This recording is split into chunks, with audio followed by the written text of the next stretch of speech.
Hello दोस्त, नमस्कार। हमारे चैनल में आप सभी का स्वागत है। तो दोस्त देखिए, आज का सेशन दिया है सीटेट जुलाई के लिए बाल विकास से महत्वपूर्ण प्रश्न जो एग्जाम में बार बार पूछे जाते हैं। ठीक, तो देखिए दोस्त, अब पहला क्वेश्चन क्या दिया है। पहला क्वेश्चन दिया है, हालांकि विकास के क्षेत्र एक दूसरे से संबंधित होते हैं, फिर भी बौद्धिक क्षमताएं जैसे कि तार्किक विचार इत्यादि को विकास के किस क्षेत्र के अंतर्गत सापेक्ष रूप से पढ़ा जाता है। तो दोस्त देखिए, जो विकास का क्षेत्र होता है वो किसके लिए होता या किसके सापेक्ष अंतर्गत, किसके अंतर्गत सापेक्ष रूप से पढ़ा जाता है।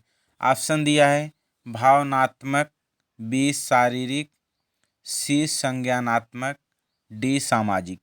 तो दोस्त इसका आंसर देखिए दोस्त हो जाएगा कि विकास को या विकास का संज्ञानात्मक क्षेत्र जो होता है वो बौद्धिक क्षमताओं जैसे ध्यान, स्मृति, समस्या समाधान या कल्पना और सृजनात्मकता से संबंधित होता है।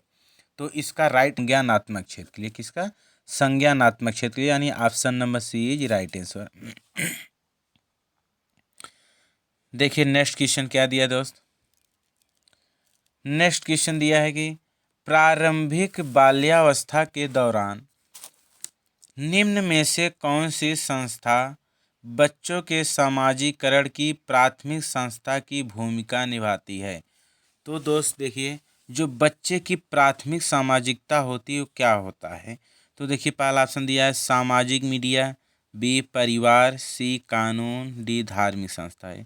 तो दोस्त इसका राइट आंसर हो जाएगा परिवार, क्योंकि बच्चे के समाजीकरण के लिए प्राथमिक संस्था उसका परिवार होता है। तो इसका राइट आंसर हो जाएगा ऑप्शन नंबर बी परिवार। नेक्स्ट क्वेश्चन देखिए। नेक्स्ट क्वेश्चन दिया है जीन पियाजे के संज्ञानात्मक विकास के सिद्धांत के अनुसार किस चरण पर बच्चे दूसरों का अनुकरण या नकल करना शुरू कर देते हैं। देखिए किस अवस्था में या किस अवस्था नहीं, किस चरण पर बच्चे दूसरे का अनुसरण या नकल करना शुरू कर देता है। ऑप्शन दिया है संवेदी गामक, बी पूर्व सक्रियात्मक, सी मूर्त संक्रियात्मक, डी औपचारिक संक्रियात्मक। संवेदी गामक में किसमें संवेदी गामक बच्चे जो होते हैं वह यानी संवेदी गामक चरण में वो एक दूसरे को नकल करना शुरू कर देते हैं। जैसे छोटे संवेदी गामक होता है अवस्था ये 0 से कितना होता है,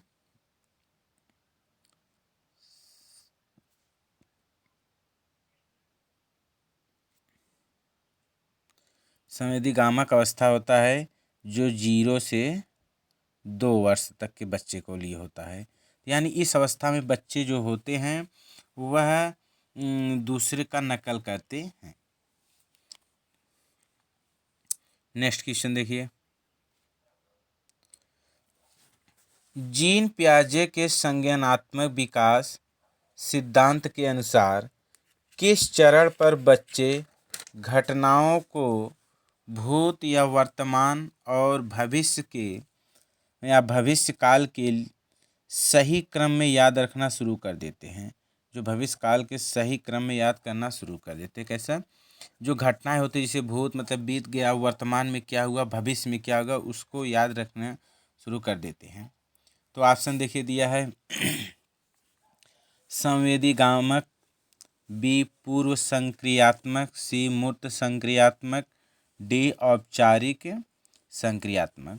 तो इसका राइट आंसर हो जाएगा कि मूर्त संक्रियात्मक अवस्था में जो बच्चे होते हैं मूर्त संक्रियात्मक अवस्था में वह क्या होता है कि अपनी घटनाओं के बारे में याद करना शुरू कर देते हैं। जैसे यह हमारा होता है मूर्त संक्रियात्मक अवस्था 7 से 11 वर्ष के बच्चे। इस अवस्था में वह बच्चे अपना क्या करते हैं कि सारी चीज़ें को अपनी घटनाओं के बारे में याद रखते हैं। तो इसका राइट आंसर हो जाएगा सी। नेक्स्ट क्वेश्चन देखिए,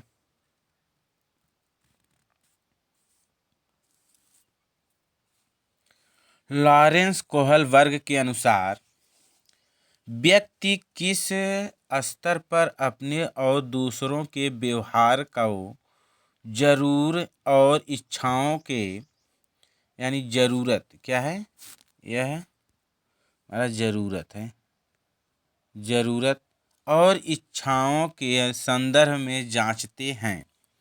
ऑप्शन दिया है अनुपाल और दंड अभिविन्यास, बी अच्छा लड़का अच्छी लड़की अभिविन्यास, कानून और व्यवस्था अभिविन्यास, डी यांत्रिक सापेक्षिक अभिविन्यास। तो बच्चे जो देखिए, कोहल वर्ग जो है ये किस व्यक्ति किस स्तर पर बताए थे अपने और दूसरे के व्यवहार के बारे में, तो यह यांत्रिक सापेक्षिक अभिविन्यास में होता है। क्या होता है, जो कोहल वर्ग के अनुसार व्यक्ति यांत्रिक सापेक्षिक अभिविन्यास स्तर पर अपने और दूसरे के व्यवहारों को जरूरत और इच्छाओं के संदर्भ में जांचते हैं, इच्छाओं के संदर्भ में जांचते हैं। अतः ऑप्शन इसका हो जाएगा D, option D right answer. Next question देखिए, लेव वाइगोत्स्की ने संज्ञानात्मक विकास की प्रक्रिया में डैश डैश और डैश डैश की महत्वता पर बल दिया है। क्या है, महत्वता पर बल दिया, बल यहाँ पे क्या रहेगा, बल दिया है। किस पर बल दिया है, देखिए ऑप्शन दिया है सांस्कृतिक उपकरण और दंड, बी मनोवैज्ञानिक उपकरण और पुरस्कारों, सी सामाजिक पारस्परिकता और चर्चाओं, डी जैविक परिपक्वता और प्रतिस्पर्धा। तो देखिए इसमें जो लेव वाइगोत्स्की संगठन विकास की प्रक्रिया में अपना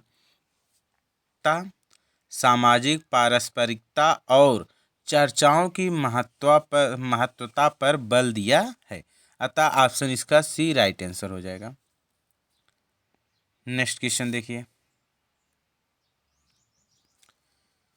अर्थपूर्ण अधिगम को बढ़ावा देने के लिए एक अध्यापिका को डैश डैश की भूमिका निभानी चाहिए और विद्यार्थियों को डैश डैश डैश के अवसर देने चाहिए।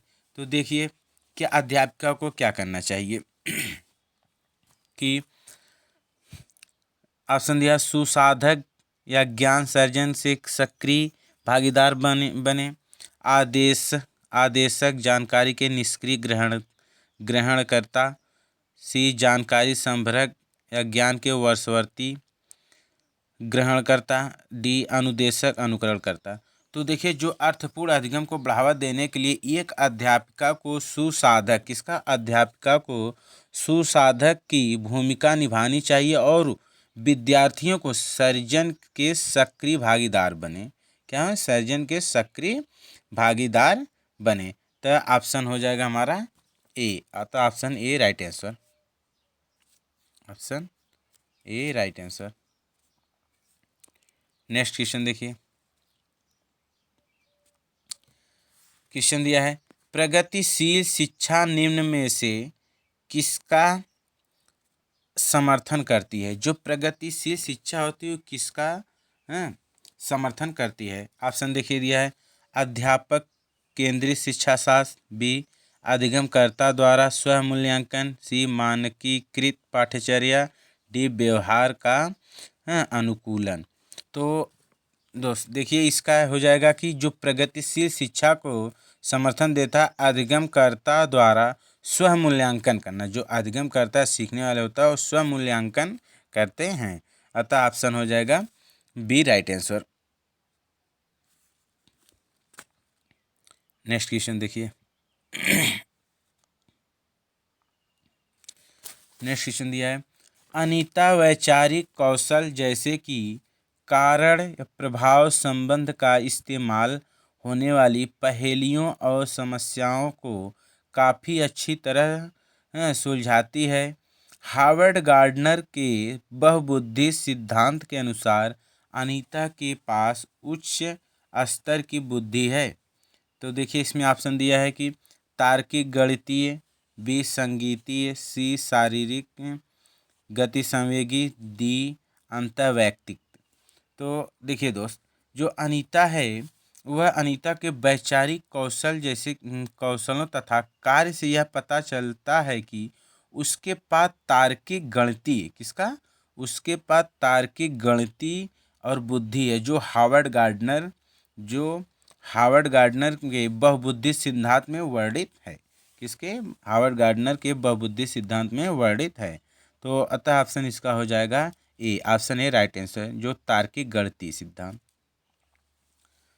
नेक्स्ट क्वेश्चन देखिए।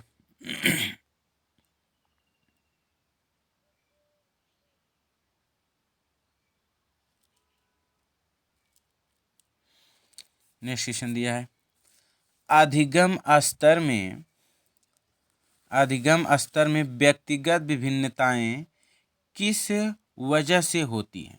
जो व्यक्तिगत विभिन्नताएं होती है वह किस वजह से होती है। तो ऑप्शन देखिए, केवल अधिगमकर्ताओं में संबंधित व्यक्तिगत कारकों की वजह से, केवल आ गया तो गलत है।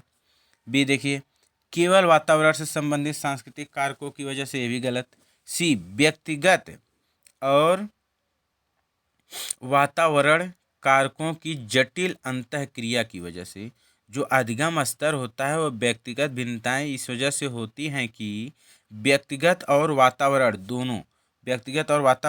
दोनों के कारकों की जटिल अंतःक्रिया की वजह से होती है। कहते हैं जटिल अंतःक्रिया की वजह से होती है। अतः option C right answer. Next question देखिए। नेक्स्ट क्वेश्चन दिया है, एक अध्यापिका अपने विद्यार्थियों की अधिगम प्रगति को बिना एक दूसरे की तुलना किए निरंतर रूप से समझना चाहती है। उसे डैश डैश डैश का इस्तेमाल करना चाहिए। उसे किस चीज़ का इस्तेमाल करना चाहिए किस अवस्था में, जब व्यक्तिगत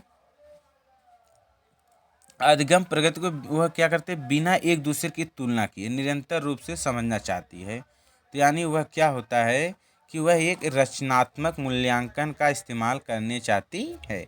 किसका, वह रचनात्मक मूल्यांकन का इस्तेमाल करना चाहती है। तो option number A right answer.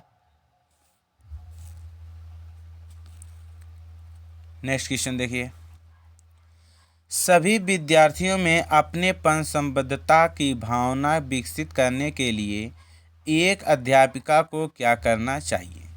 तो देखिए, इसमें सभी विद्यार्थियों अपनेपन या संबद्धता की भावना को विकसित करने के लिए अध्यापक को क्या करना चाहिए।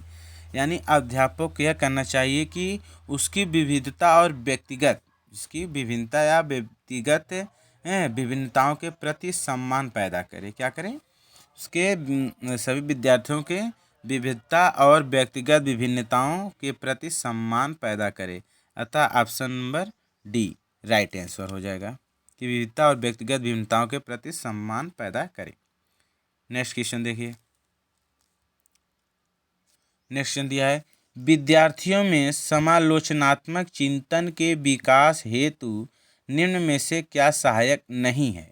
जो समालोचनात्मक चिंतन के विकास से हेतु निम्न से इसमें कौन सा नहीं है, इसका सहायक नहीं है। तो ऑप्शन देखिए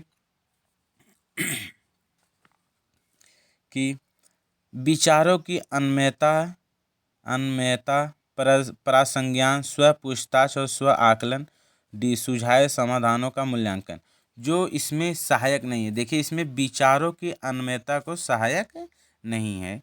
जो विचार होते हैं उसके विचारों की अन्वयता को सहायक नहीं होते हैं। तो option number A right answer. Next question देखिए।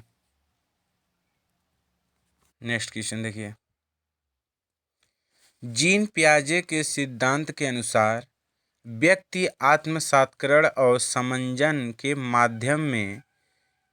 माध्यम से किस स्थिति को प्राप्त करने का प्रयास करते हैं। जो व्यक्ति होते हैं यानी को आत्मसंकरण और समंजन दोनों के बीच किस स्थिति का प्राप्त करने का प्रयास करते हैं। तो ऑप्शन दिया है संतुलन, बी असंतुलन, सी प्रत्यक्ष अवबोधन, डी भ्रम। तो जो आत्मसंकरण होता है कि जीन पियाजे के सिद्धांत के अनुसार यह बताते हैं कि व्यक्ति जो आत्मसंकरण और सामंजस्य के बीच में उसका क्या होता है कि बीच से संतुलन जैसी स्थिति को प्राप्त करने का प्रयास करता है। किसका? संतुलन के। यानी ऑप्शन हो जाएगा ए राइट आंसर। इस दोनों के बीच संतुलन होता है। नेक्स्ट क्वेश्चन देखिए कि 6 वर्षीय लड़का मनीष दुनिया और दूसरों के अनुभवों को केवल अपने ही दृष्टिकोण से देखता है और दूसरों के दृष्टिकोण समझने में असफल रहता है। यह किसका प्रतिनिधित्व करता है? यानी कहता है कि जो अनुभव करता है दृष्टिकोण से, मतलब अपने ही दृष्टिकोण से देखता है और दूसरों के दृष्टिकोण समझने में असफल रहता है। तो वह क्या होता है कि यह इसका प्रतिनिधित्व होता है कि आत्म केंद्रीयता होता है। क्या होता है? आत्म केंद्रीयता। ऑप्शन हो जाएगा बी राइट आंसर, क्योंकि आत्म केंद्रिता होता है। Option number B right answer. तो दोस्त आपका सवाल हमारा यहीं से ख़त्म हुआ। हमारे चैनल को लाइक कीजिए, सब्सक्राइब कीजिए, कमेंट कीजिए। Thank you.